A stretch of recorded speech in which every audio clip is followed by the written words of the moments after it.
This is my personal rig, and I do everything on this. I use it to browse the web, consume media like videos and music, I play games with it, I use it to live stream on the channel, which, if you haven't checked out a live stream by the way, be sure to stop by sometime. It's every Wednesday at 5 p.m. Pacific. It's always a chill and fun time. I also use this to handle all the emails with companies and sponsors. All the videos on the channel are edited, and all the thumbnails are created by me on this machine. This handles the uploads to YouTube, the writing of titles, descriptions, setting up affiliate links, all that stuff. So yeah, when I say this is my personal rig that I do everything on, I mean everything. Now for the last year and a half, I've been using AMD graphics. Here's the specs of the PC actually.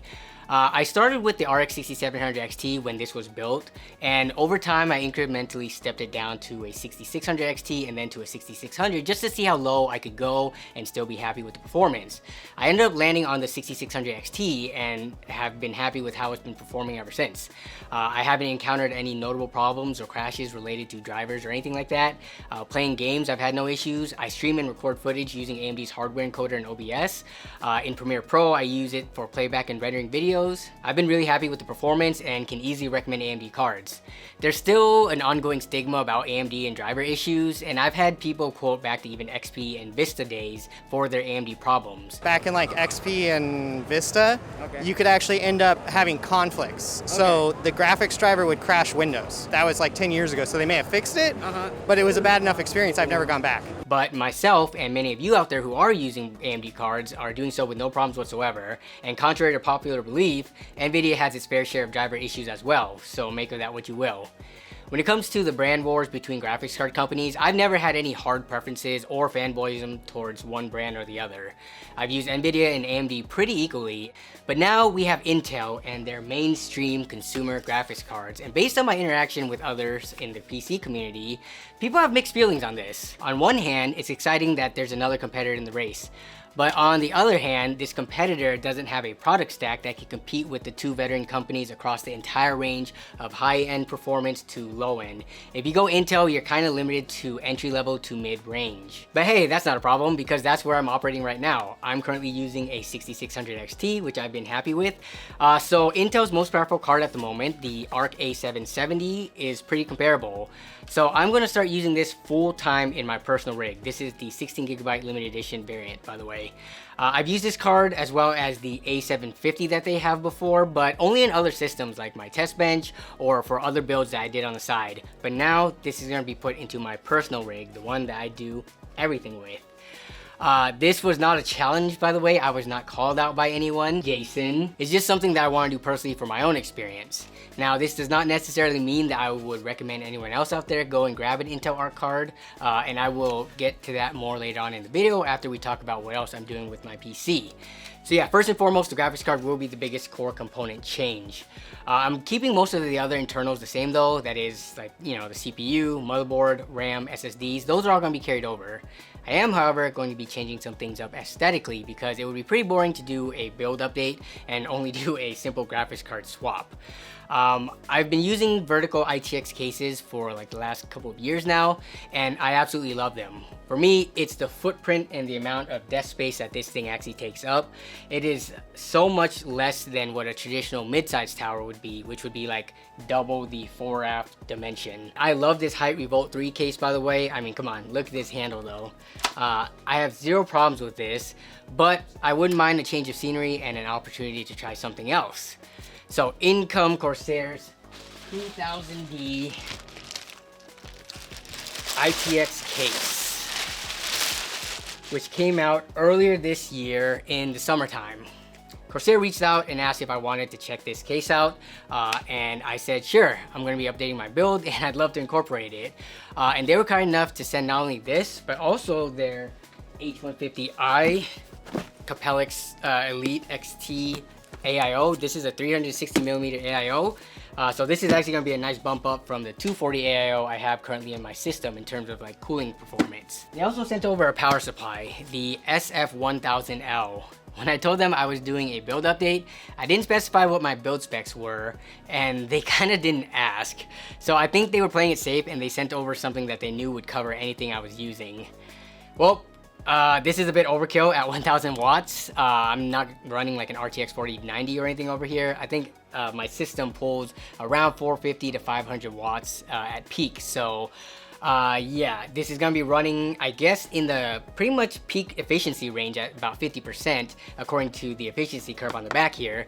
But either way, I am super grateful for their help sending over these parts to freshen up my build.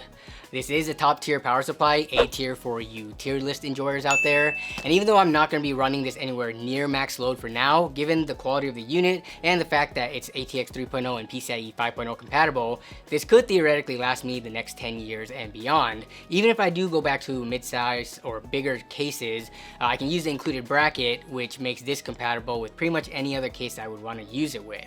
We've also got some additional fans and their Commander Core XT to control the lighting, and these are their AF120 Slim RGB fans. So yeah, huge thanks to Corsair for hooking it up for my build update, otherwise it literally would have just been a kind of boring graphics card swap. So now it is time to get all of this into this new case, so cue the music.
Alright, so here is the build renewed and updated. I ended up not using the extra fans or the extra Commander Core controller hub.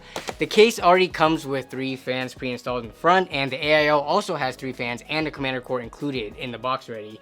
So yeah, these were not needed. There is room adjacent to the graphics card back here, like if we take off this panel. There is room to add a couple of fans directly to feed air to the graphics card, but I felt like it wasn't really necessary. The card's fans will already be pulling in air on that side of the case without much issue, and I'd rather have less clutter and hardware to worry about. My cable management isn't the best in this case because there's no like basement or rear section to tuck away all the cables like with the traditional tower. Everything is kind of in the main chamber, but the way it's laid out, the radiator and fans cover it up entirely so you don't see it at all. This is especially true, you know, once you put the mesh panels on. You're not really seeing much of anything aside from the LEDs shining through. This is kind of one of the pros of not having a glass side panel. You don't have to make everything look pretty. It just needs to not be a rat's nest so that if you do ever have to go in there and access whatever cables and connectors, you can do so in the future, you know, without much problems. Also, you may have noticed that I have the radiator fans set to pulling through the radiator on this side of it rather than pushing from the other side. And the reason for that, believe it or not, was not for the aesthetics of showing off these fan LEDs, which I do admit they look nice, but it was more so to actually eliminate the chances of anything getting caught in the fan blades if they were on the other side pushing through. Okay, let's get into the performance differences now. So my primary display is a 144Hz 1440p ultra-wide monitor. That's a 21:9 aspect ratio, 3440 by 1440 resolution. Now the A770 and the RX 6600 XT are very much mid-range cards and plenty powerful when it comes to gaming at 1080p, But when you start getting into 1440p, you kind of have to adjust your settings a bit, especially on the tougher to run titles, and that's with traditional 16:9, 2560 by 1440 resolution. I'm on an ultra wide, which is 34% more pixels, so these cards start to struggle here even more. But to be honest, for a lot of the games that I play, I either don't need super high frame rates, or if I do need more FPS, I can adjust the graphic settings, lower the resolution, or even change the aspect ratio if needed. But for the purposes of all the gaming benchmarks that I did run for this video, I kept everything at the full ultra wide 1440p resolution, just because there's so much less results out there on the internet for ultra wide compared to like the traditional 16:9. I tested this system as it were beforehand with the 6600 XT in it, then I tested it again as it is right now with the A770 with all the updates. 6600 XT results will be on your left over here, and A770 results will be on your right over here. So yeah, sit back, relax, and check out the benchmarks.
So that was the old versus new gaming performance numbers. Overall, the A770 performs a little bit worse than the 6600 XT I had prior, based on the titles I tested.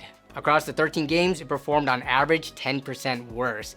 But there was a pretty big outlier in there, Starfield, which did not like the Intel card at all. Even after, the results to me looked a little bit too off. So I did do a complete, DDU run to reinstall the drivers. And I even tried using older driver versions, and I still saw it lose by that large of a margin. I think it just doesn't perform that well, and it doesn't help that AMD has a natural advantage here being the exclusive PC partner. If we remove the Starfield results, the A770 comes in at about 6% slower across my tests, which honestly isn't that big of a deal. I'm not worried about this new system having a dramatically different gaming experience than what I had before. With regards to content creation, which I exclusively use Premiere Pro, scrubbing a video timeline and render speeds are my biggest asks from a graphics card. And scrubbing the timeline, I didn't notice a discernible difference. And for render speeds, both cards came in at such a similar completion time for my video edits that I'd call it pretty much a tie. The biggest thing to note was that having either one of the cards at all was way faster than going with CPU-based software encoding. Remember earlier on in the video I mentioned that while I am switching over to an Intel Arc card to get the full experience, I would not necessarily recommend anyone else go out and do the same? Well, that's because we've yet to talk about one of the biggest talking points when it comes to deciding on hardware, and that is, of course, price. The A770 launched around 1 year ago at $350 for the 16GB model. When it launched, the drivers were somewhat premature, for example, having lackluster performance with titles on older versions of DirectX. But in the last year, Intel has cranked out a lot of driver updates, so it has come a long way. It has also seen price reductions in that time. It can be found for around $290 right now in the US. Normally, these improvements and price changes would make it a much more compelling option, but it's kind of hard for people to take the plunge on a newer product like this when you've got AMD over here with the 6600 XT and 6650 XT for as low as $240 brand new, and that's not even including the used market where it's a decent amount under $200. Looking at Nvidia's side of things, for less than an A770, you can get yourself a used RTX 3070, which I imagine a lot of people would find more attractive. ARC cards are unfortunately still too new and have a significantly lower adoption rate, so it's hard to find them for sale in the used market, and if you do find them, the pricing is usually not great, and it's often the same price if not cheaper just to buy it brand new. Because of this, I have not really recommended Intel graphics cards to people. I just stick with the AMD or Nvidia recommendation depending on their needs and use case. One of the big arguments I've seen for Intel cards though is that the A770 is one of the lowest priced 16GB VRAM cards available. But I don't know. I mean, yeah, I get the whole VRAM thing. People are all up in arms about VRAM lately, but I feel like most people would still rather have the performance levels of an 8GB RTX 3070 and what the whole card brings to the table over the performance of a 16GB A770, because while it has more VRAM, the rest of the A770 does not make it a higher performing card than the 3070, at least for right now, and it might not for the near future, and by the time it does make a difference, years down the line, you would have probably upgraded cards already. But yeah, another argument I've seen for Intel cards though is that people are sick and tired of AMD and Nvidia products and pricing as of late. They're sick of their shenanigans, which is reasonable. So they want to support, you know, the underdog who will hopefully interrupt the space and bring more competition. But what that means is that you become a Gen 1 product adopter, which doesn't always get you the best bang for buck. I also can't forget about the AV1 capabilities. I personally will be taking advantage of this card having a hardware AV1 encoder for my streams because both YouTube and OBS officially support it now. I don't know how many people actually care about that. I feel like the amount of people who do care and will make use of AV1 are still vastly outnumbered by people who don't care and will never use it. I mean, I will still be taking full advantage of it though because this will be the first card ever, you know, in my personal system that is AV1 capable. Look, I know I've been sounding pretty negative towards Intel, but these are just my thoughts as of right now. And who knows, maybe after using this full time and depending on what the price continues to do, as well as what Intel can bring with their next gen's Battle Mage, maybe my mind can change. I am excited, truly, you know, to give this a whirl full time. So we'll see in the coming months after using it day in and day out if I'll come around to being able to recommend it more than I do at the moment. But now I want to hear your thoughts.